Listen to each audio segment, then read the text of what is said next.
I hear from a lot of first-time home buyers that they're really apprehensive about the home buying process because they're worried about how much money they're going to need for closing.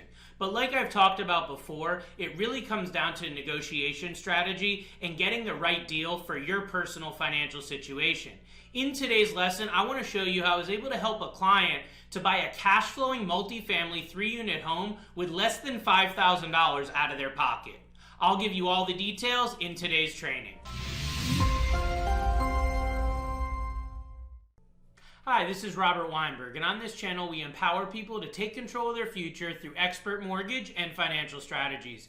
If you're new to the channel, click the like button on this video and also hit subscribe and hit the bell so you get notified on all of our future content.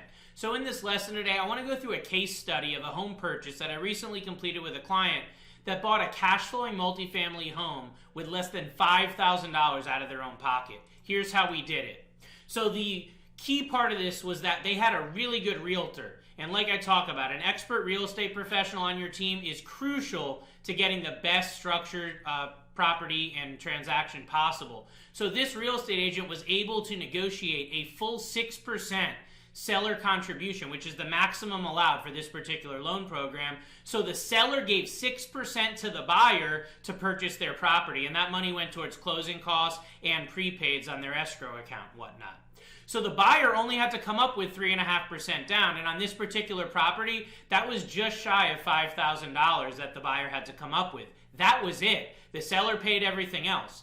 Now, the other cool part was that this was a 3-unit. It was a multifamily property where there's 2 tenants already in 2 units, and then the 3rd unit is the one that the buyer is going to occupy. So it's considered an owner-occupied transaction with a low down payment because the buyer is going to be living in the property.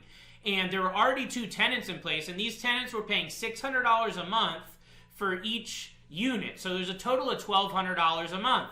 Why does that matter? Because the new mortgage payment was just a tad over $1,200 a month. It was like $1,214. So your tenants are actually paying the mortgage for you.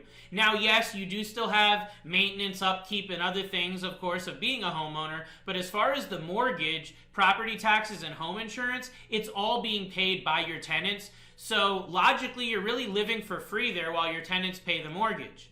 Now, the seller also ended up having to fix a couple of items that came up during the appraisal and inspection.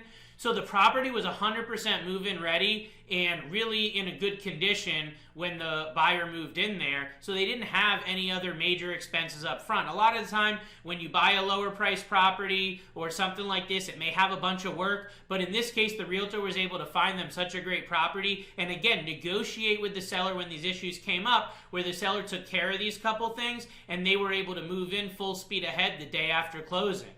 So the thing I want you to understand is a lot of people get frustrated because they look at a few properties, they don't see what they want, and they get discouraged. But I want you to know that this buyer I'd been working with for 5 months before they actually found their perfect home. And the reason was because they knew what they were looking for. They were looking for this type of scenario. While they did have more money to put down, they wanted to get a large seller contribution so they could keep that money in their savings account and not be completely drawn out with no money available after they bought the house. So they looked at properties, they put offers in, but their offers didn't get accepted, or they came back with counter offers that weren't really up to their par, what they were looking for in a property and in an offer, but they were patient. And they talked to several realtors, and ultimately they found that right realtor that was able to line up the right properties for them, have the negotiation strategy, and have the expertise to be able to get them exactly what they were looking for. So hopefully that gives you some insight, and it gives you some hope that you can actually find your dream home this year. I hope that that helps, and I really appreciate you watching this case study.